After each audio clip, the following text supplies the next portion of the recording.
बिस्मिल्लाहिर्रहमानिर्रहीम। अस्सलाम वालेकुम नाज़रीन, मैं हूं शहजाद मिर्ज़ा। आप देख रहे हैं हमारा यूट्यूब चैनल एक्सपोज न्यूज़। नाज़रीन, शहबाज गिल की गिरफ़्तारी के बाद उनके ड्राइवर अज़हर ख़ान को भी गिरफ़्तार कर लिया गया और अज़हर ख़ान के बाद उसकी अहलिया और 10 माह की बच्चे को भी गिरफ़्तार कर लिया गया।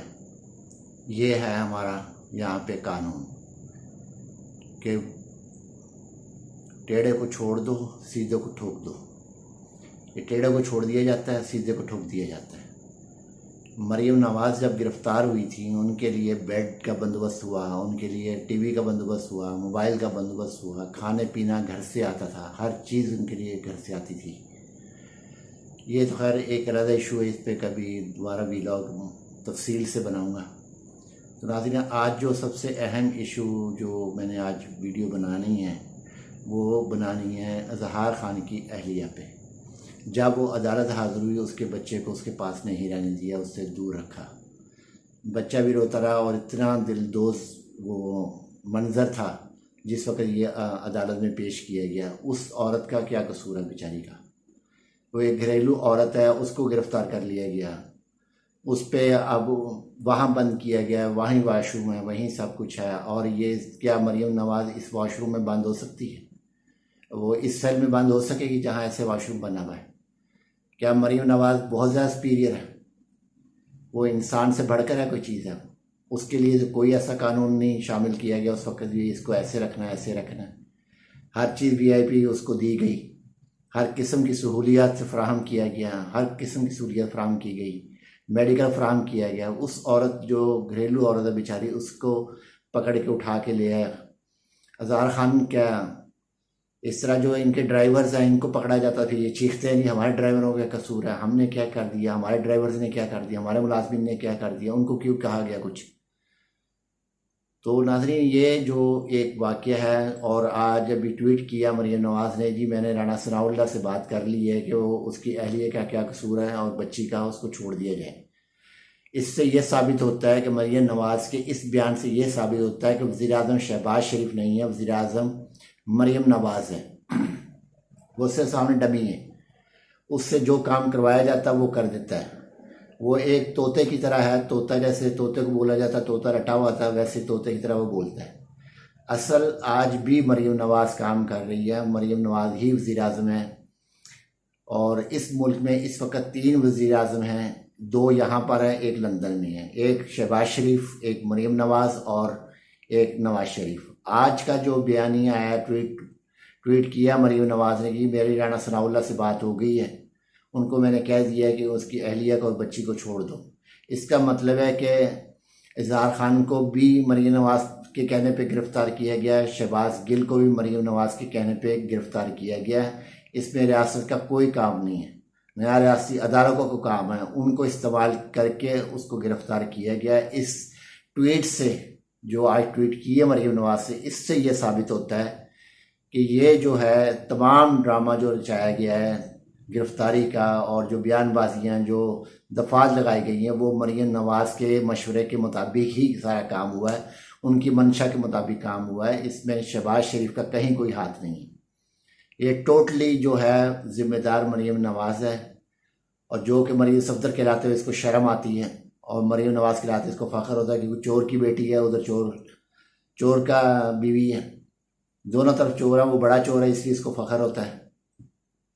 तो नाज़रीन, ये जो वाक़या है इससे ये साबित हो चुका है कि वज़ीर-ए-आज़म मरीम नवाज़ है और वो ही तमाम अहकामात जारी कर रही है। शहबाज शरीफ सिर्फ महंगाई करने के लिए बिठाया गया है कि भी आप ये महंगा कर दो, ये महंगा कर दो, ये महंगा कर दो, और फ़लाँ को ये कर दो, फ़लाँ को ये कर दो। बस इसके काम यही है, सिर्फ कानून साजी कर दो, आम छुट जाएं, बस इसका काम इतना ही। बाकी रियासत के तमाम वफाकी रियासत के जितने अमूर हैं वो मरीम नवाज़ उसके फ़राइज़ अंजाम दे रही है, और उसके अहकामात ही काम कर रहे हैं, और अदारे भी उसी के अहकाम को मान रहे हैं, किसी और के अहकाम को नहीं मानते, ना मानने के वो तैयार हैं।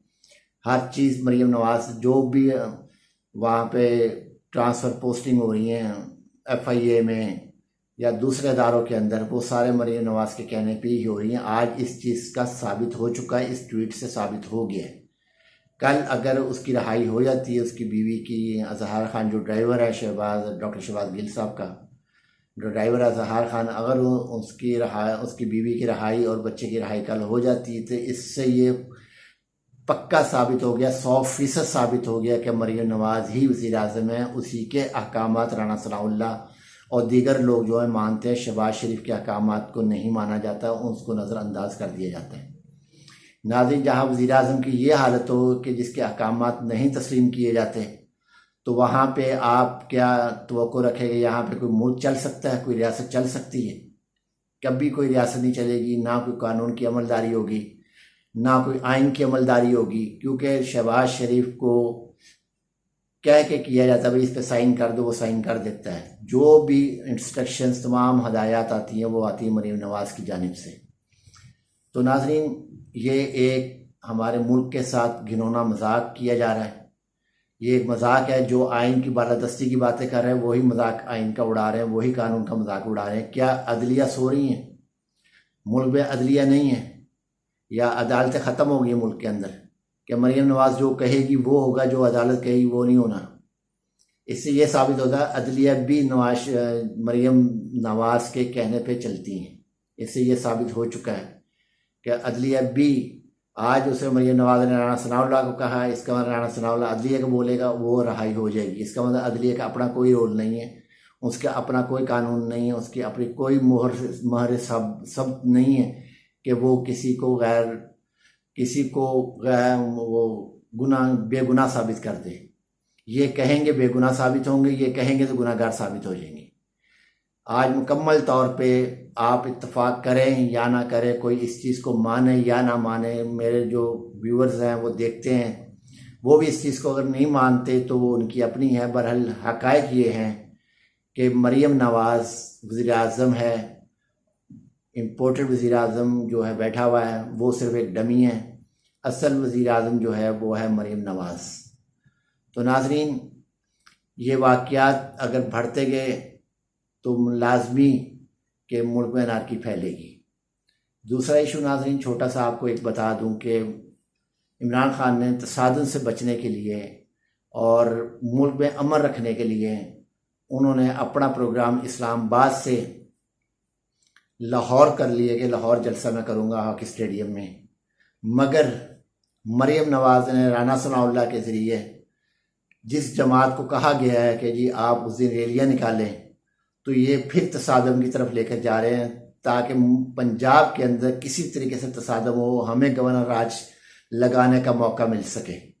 ये सिर्फ गवर्नर राज का मौका ढूंढने के लिए ये सारी अनारकी पंजाब में फैलाई जा रही है, जो कि सबसे बड़ा सूबा है पाकिस्तान का। और इस वक्त यही पुरअमन है, सबसे ज़्यादा ये KPK सबसे पुरअमन है। मगर ये जो है यहाँ मुल्क में अनारकी फैलाना चाहते हैं, इसलिए कि दोनों पार्टियों के कारकुनान के दरमियान तसादम हो, सूबा जो है वो डिसिविलाइज हो, डिस्टेबल हो, अदम इस्तेकाम आए, इसमें सियासी अदम इस्तेकाम पैदा हो, मुआशी अदम इस्तेकाम पैदा हो कि हमें मौका मिल जाए हम गवर्नर राज लगा लें। तो मेरा ख्याल है कि जो दूसरी पार्टी बाहर निकल रही है तो उनको इस चीज़ का ख्याल रखना चाहिए कि ये जहाँ वो रहते हैं वो भी इसी जगह रह रहे हैं। आज वो करेंगे, कल इनका वोट बैंक कम होना है, बढ़ना नहीं है। अगर इन्होंने कल तरीके इंसाफ 13-14 का जो है मामला जो शुरू हो गए हैं, उनके कारकुनान शुरू हो गए हैं पाकिस्तान तरीके इंसाफ के, अगर इन्होंने कोई ऐसी हरकत की या इन्होंने कोई तसादम की तरफ लेकर गए, पाकिस्तान तरीके इंसाफ का वोट बैंक नहीं गिरेगा। ये वोट बैंक गिरेगा उन्हीं का जिन्होंने इनके मुकाबले में आना, जिन्होंने इस्लामाबाद में जलसा करना था, अब यहाँ रैलियाँ निकालने की कोशिश कर रहे हैं और वोट बैंक इनका गिरना है। पाकिस्तान तरीके इंसाफ का वोट बैंक ऊपर जाएगा। यही इनकी सबसे बड़ी बदनसीबी और बदकिस्मती है कि ये लोग समझते नहीं हैं, किसी के कहने पे चल पड़ते हैं, अपना दिमाग नहीं इस्तेमाल करते कि हम अगर ये इकदाम उठाएंगे तो क्या ये इकदाम हमारी पार्टी के लिए या हमारे लिए बेहतर होगा कि नहीं होगा। अगर नहीं है तो हम मना करते जी हम ये नहीं करेंगे, ये वोट बैंक इनसे कम होगा जो मुखालिफ पार्टी उठ रही है, जिसको मोहरा इस्तेमाल करे। आज तक जितने भी इन्होंने मोहरे इस्तेमाल किए हैं सब ज़ीरो हुए हैं, तमाम के तमाम ज़ीरो हुए हैं। कोई नहीं इसके ऊपर आ सका कि कोई गलालाई ले आया, आयशा गलालाई लेकर आया, मखदूम जावेद हाशमी सबसे पहले आए, फिर आयशा गलालाई लेकर आए, फिर वो मंजूर पश्तीन, फिर मोहसन दावड़, फिर वो अपना क्या नाम है उसका तैयबा गुल, फिर जवाद अहमद, फिर अल्लाह जाने कितने 12-13 किरदार, हाम खान उसकी किताब, और इस किस्म के किताब फौजिया कसूरी को किया था, वो भी फ्लॉप हो गई। अब ये इस बंदे को लेकर आए, इस बंदे को अपने बाप की इज़्ज़त का ख्याल होना चाहिए कि हम क्या कर रहे हैं, और कुछ नहीं तो अपने वालिद की इज़्ज़त को रख ले। ऐसी हरकत ना करे जिससे मुल्क जो है, सूबा जो है सियासी अदम इस्तेहकाम का शिकार हो। नाज़रीन वीडियो अच्छी लगे शेयर करें, लाइक करें, हमारा चैनल सब्सक्राइब करें। शुक्रिया।